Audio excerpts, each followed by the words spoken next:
This is the QTV Nightly News, which is also on Q Radio 103.3 FM, and I am Mamda Buka. Thank you for joining us. Here are the headlines. The expanded program on immunization, EPI, under the Ministry of Health in partnership with WHO and other key stakeholders, on Wednesday launched a week-long nationwide polio immunization campaign. In their continuing quest to curb irregular migration, the Gambia Immigration Department on Wednesday received 40 Gambian migrants repatriated from Mauritania. The initiative is part of the department's ongoing commitment to promoting safe, orderly and dignified return and reintegration of Gambian nationals. The Office of National Security, in collaboration with the Economic Community of West African States, ECOWAS, commenced a 5-day sensitization forum to raise awareness on the newly enacted National Security Council Act 2025. The Deputy Speaker of the Gambia's Parliament, CDS Kenjai, has reaffirmed the country's firm commitment to humanitarian principles and crisis relief efforts during the Interparliamentary Union Assembly in Switzerland. In international news, China has unveiled 10 key milestones in the standardization of intelligent connected vehicles, marking a decade of progress from assisted driving to fully autonomous vehicles. Those were the headlines. Now the news in detail.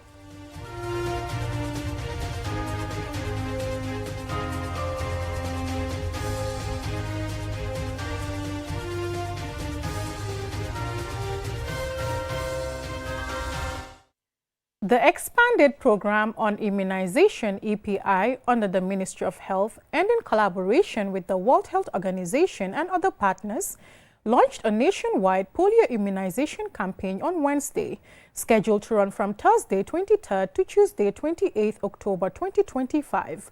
Loli M. Kamara attended the ceremony and filed this report. The official launch of the expanded program on immunization was held at Fajikunda Major Health Center. The Gambia was declared polio-free in 2004 when the World Health Organization (WHO) recognized the country's achievement of sustained high immunization coverage. The campaign seeks to reinforce the Gambia's commitment to maintaining its polio-free status by ensuring every eligible child nationwide is reached. Dr. Ramatulai Kamara is the officer in charge of Fajikunda Major Health Center. I want all of us presented here today to kindly be an ambassador so that we're able to achieve 100% in our target for all the antigen that will be used for this campaign. Musa Kamara, the Regional Health Director for Region 1, emphasized that the campaign is part of ongoing efforts to ensure every child is vaccinated against poliovirus. Nathan Beichieta, the WHO country representative, emphasized that the campaign is a crucial measure to protect the health and future of children. He urged parents to have their children vaccinated, citing previously low coverage rates. According to the data that we have before us, and also based on previous activities, we know that our coverage of the vaccination has not been as good as it should be, because if we are to protect all the children, all the susceptible children, we should have a coverage of up to 95%, but our coverage is around the 70s, 80s. Dr. Momodo Tinyasi, Director of Health Services at the Ministry of Health, stated during the official launch that the Gambia has already experienced 2 measles outbreaks this year, one in April and another in July, both in the Western One Health region. We thank God that no deaths have been recorded.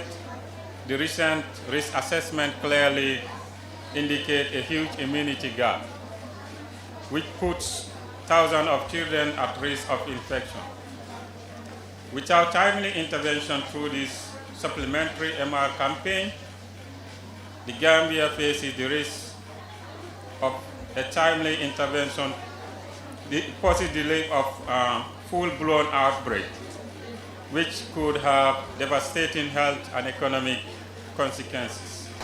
The ministry urges parents and caregivers to ensure their children receive the oral drops deworming tablets and vitamin A supplements, emphasizing that vaccination is the safest and most effective way to protect children from disease. For QTV News, Loliam Kamara. In their continuing quest to curb irregular migration, the Gambia Immigration Department on Wednesday received 40 Gambian migrants repatriated from Mauritania. The initiative is part of the department's ongoing commitment to promoting safe, orderly and dignified return and reintegration of Gambian nationals. Our Bob has more. The Gambia Immigration Department's Border Patrol Unit in Tanje Village welcomed 40 migrants comprising 27 Gambians, 11 Guineans and 2 Senegalese nationals, 33 of them men and 7 women.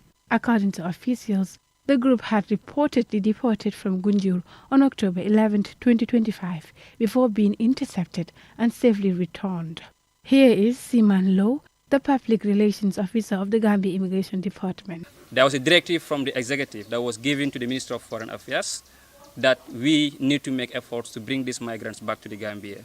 And a team that includes an official from the Minister of Foreign Affairs, the GID and SIS traveled on Monday to Mauritania at the Rosa border where the migrants were kept to be able to come back to the country. Yunus Jalo, one of the returnees, recounted his experience. We were intercepted in Maha, Mauritania. In Nouadhibou, they took us to prison, where we had no access to food or basic necessities. Later, we were transferred to Nouakchott, where they took all our fingerprints before driving us away. Following the arrival of these 40 migrants repatriated from Mauritania, the Gambia Immigration Department reaffirmed its commitment to intensifying border patrols along coastal and inland routes to curb irregular and frequently dangerous migration journeys. The department also pledges to strengthen community engagement and deepen collaboration with regional partners to combat human smuggling, ensure safe migration and protect the lives and dignity of migrants. For QTV News, I am Awabov. The Office of National Security, in collaboration with the Economic Community of West African States, ECOWAS, kicked off a 5-day sensitization forum to raise awareness on the newly enacted National Security Council Act 2025. Jacqueline Coley reports. The National Security Council Act 2025, passed by the National Assembly in September, establishes the National Security Council chaired by the President as the highest advisory body on national security matters. The Council is tasked with formulating policies, reviewing threats, and coordinating responses to internal and external challenges facing the country. This forum seeks to deepen understanding of the newly enacted National Security Act, which reconstructs the Gambia's security sector by promoting coordination and accountability and lawful conduct across all security institutions. The Act also establishes the Office of the National Security as the Executive Secretariat of the Council, headed by the National Security Advisor. The ONS is mandated to coordinate joint operations among all security institutions, implement Council decisions, manage emergency resources, and lead the ongoing security sector reform process. Here is Abdurrahman Jeng, the ECOWAS head of the Regional Security Division, on the role of government in maintaining public trust through accountable security sector reforms. It is a fundamental duty of government, significantly impacting a nation's stability and safety. As security threats become more complex, the need for strong and adaptable security policies intensifies. Effective stakeholder engagement is vital in the development and execution of these policies. By integrating a variety of perspectives and expertise, such engagement enhances decision-making and builds public trust, which are key elements for successful national security strategies. The Gambia's National Security Advisor, Suleiman Jeng, stated that the training is a defining moment in the country's collective journey to strengthen governance, enhance accountability, and ensure its national architecture reflects the aspiration of the Gambian people. Security Sector Reform Technical Working Group Assessment Report 2017 highlighted significant deficiencies within the armed and security services, including the absence of effective oversight bodies and outdated legal frameworks governing the security service. The National Security Council Act is therefore designed to improve coordination among national security actors and enhance the efficiency and accountability of the defense and security institutions. Mr. Jeng reminded participants and security personnel that laws alone cannot ensure security.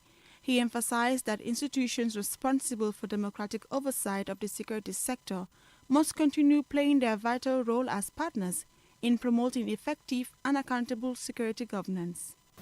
The forum marks a significant step in strengthening the Gambia security sector, fostering accountability, coordination, and public trust, while equipping stakeholders with the knowledge to implement the National Security Council Act effectively. For KTV News, I am Jacqueline Collie. We will now go for a commercial break. When we return, we have national and international news stories. Do stay tuned.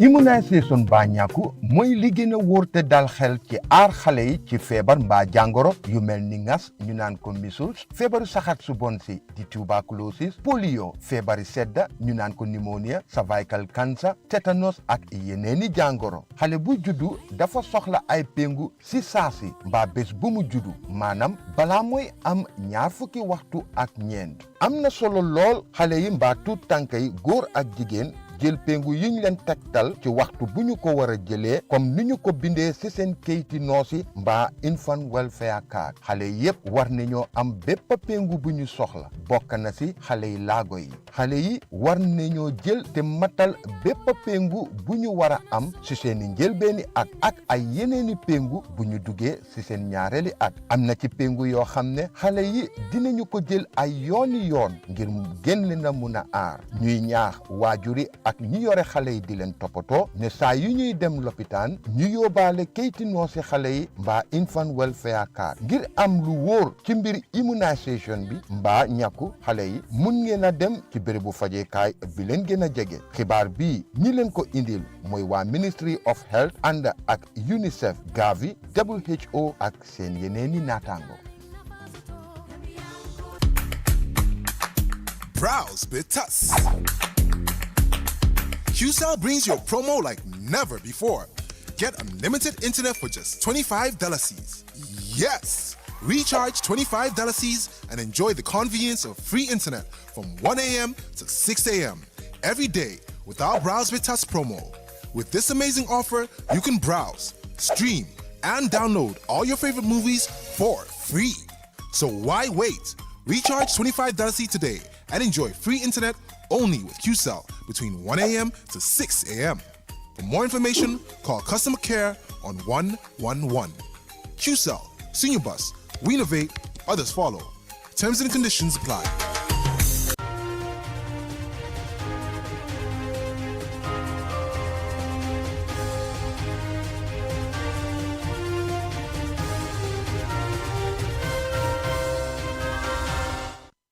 Welcome back, and this is QTV News. The Deputy Speaker of the Gambia's Parliament, CDS Kenjai, has reaffirmed the Gambia's strong commitment to upholding humanitarian principles and supporting relief efforts in times of crisis. He made the remarks while addressing the Interparliamentary Union Assembly in Geneva, Switzerland. Alice has more. The Interparliamentary Union IPU General Assembly is being held from October 19 to 23rd, 2025, under the theme Upholding Humanitarian Norms and Supporting Humanitarian Actions in Time of Crisis. Addressing delegates from 125 countries, Deputy Speaker C.D.S. Kinjai said the world's most moral foundation is being tested by conflicts, disasters, and disregard for human life. Yet he stressed that compassion, solidarity, and action remain the essence of humanity. It is in this conviction that the Gambia anchors its voice in this assembly and reaffirms its commitment to upholding humanitarian norms and supporting humanitarian action in times of crisis. For us, humanitarianism is not a rhetoric ideal. It is a lived national value grounded in our constitution, reflected in our laws, and demonstrated through our actions both at home and abroad. Honorable Njai, who is leading the Gambia's delegation, which includes the Clerk of Parliament, Khalifa Emembai, highlighted the Gambia's effort to integrate international humanitarian laws into national legislation. He said the National Assembly's Standing Committee on Defense and Security, which he chairs, and the Committee on Human Rights and Constitutional Matters continue to ensure that national institutions uphold international humanitarian standards.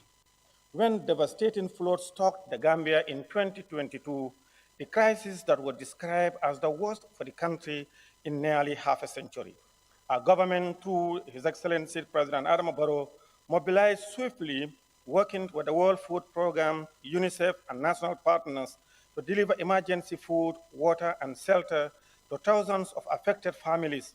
Similarly, when conflict in neighboring Casamas forced civilians to seek refuge within our borders, Gambian communities opened their homes and hearts, offering shelter and compassion to the displaced. Deputy Speaker Njai echoed the Gambia's unwavering support for the people of Palestine, condemning what he described as great violations of international humanitarian law by Israel in Gaza. The Gambia stands shoulder to shoulder with the Palestinian people in their legitimate struggle for freedom, dignity, and self-determination. We condemn in the strongest possible terms the callous destruction of homes, hospitals, and humanitarian corridors by Israel, acts that constitute grave breaches of international humanitarian law, the deliberate targeting of civilians, the obstruction of aid, and the use of starvation and siege as instruments of war are moral outrages that the conscience of humanity must collectively reject. He said the Gambia will continue to champion justice for oppressed peoples, citing the country's landmark case at the International Court of Justice in defense of the Rohingya of Myanmar as an example of moral leadership beyond size and power. He urged parliaments around the world to ensure humanitarian principles are protected and respected in every crisis.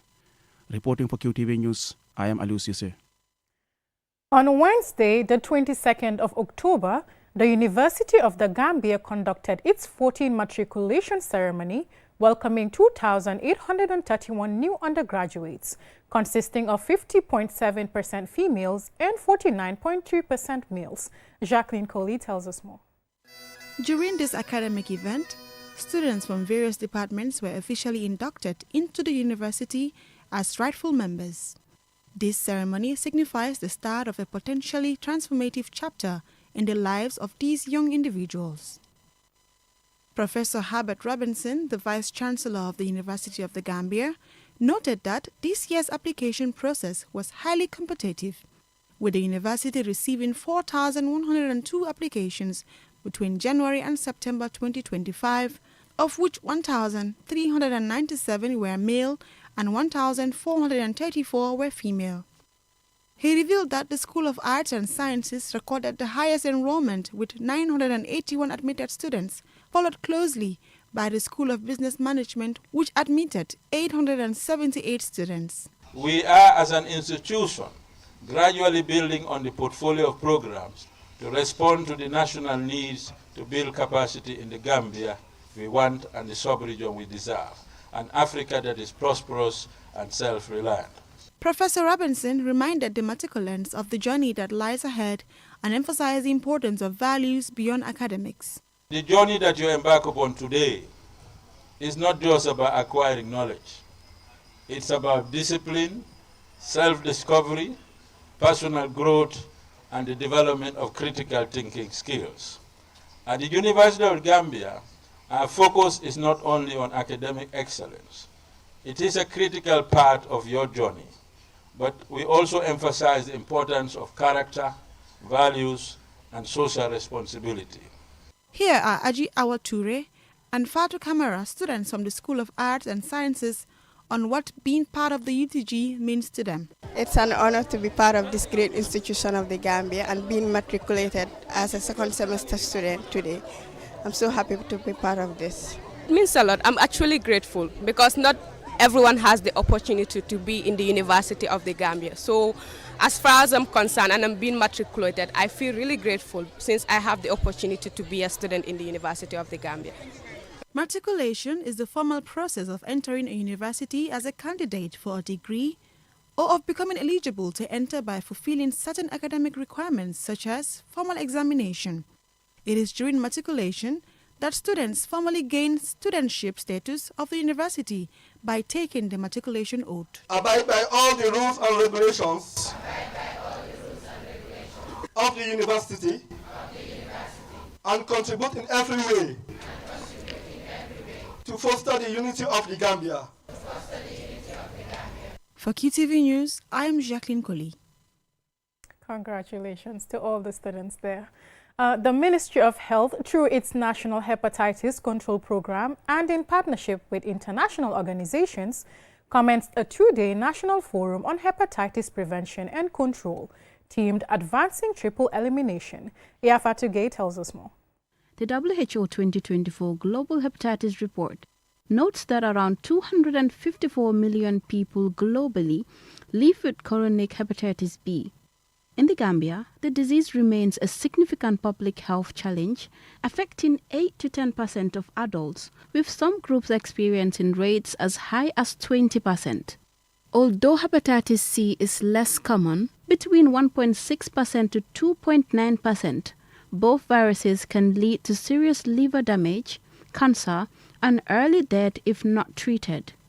Dr. Nathan Batshaita, WHO country representative, shared new WHO guidelines focused on testing, early treatment, and vaccinating newborns within 24 hours of birth. WHO has worked very closely with researchers, with industry, with the pharmaceutical industry, and also with development partners to come up with guidelines that can help us to prevent the three diseases: HIV, syphilis, and hepatitis B, so that in the future we can have children who are born free of all the three diseases. Professor Matt Lemuel, liver specialist from the Imperial College in London and the MRC unit in the Gambia, shared the latest research on hepatitis B, stressing that elimination is achievable with adequate investment and support. So we have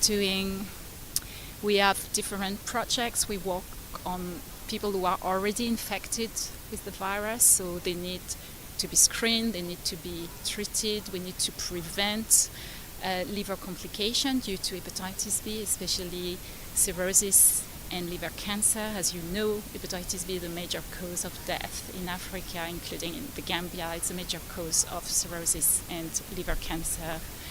And liver cancer, unfortunately, occurs quite early in life in people aged around 30, 40s. Dr. Mamadou Nyasi, Director of Health Services, highlighted the government's ongoing efforts to combat hepatitis B in the Gambia. The Ministry of Health taking ownership by creating a national hepatitis control program in the year 2022 ensures sustainability of national response efforts toward hepatitis elimination. As the Gambia advances towards the 2030 global health targets, the national workshop represents a pivotal step in safeguarding mothers and children from preventable diseases. Reporting for QTV News, this is Yafatu Gay. Coming up next is international news.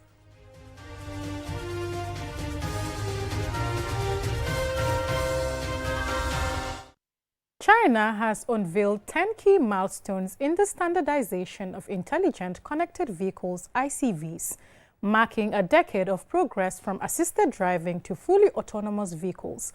Usman Jatta reports from Beijing, China.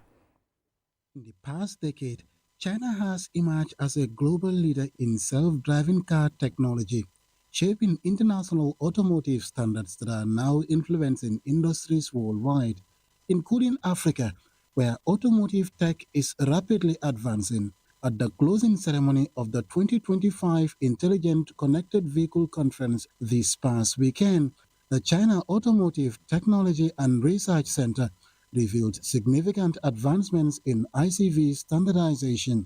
Among the key achievements were 3 mandatory national standards focused on vehicle safety, functional safety, and information security. Experts say these new regulations are crucial in creating a solid safety line for the self-driving car industry, helping to ensure the safe integration of these vehicles into daily life. Ai Tai Cheng is a chairman of CARTAG. China's standardization of intelligent connected vehicles began in 2015.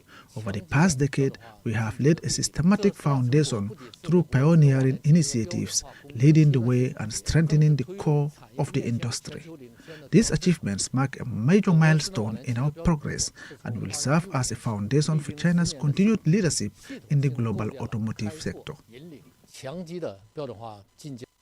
For testing and approval, China has implemented enhanced safety management rules enabling ICVs to transition from controlled test areas to real-world roads, ensuring they meet strict safety standards before being used on public streets.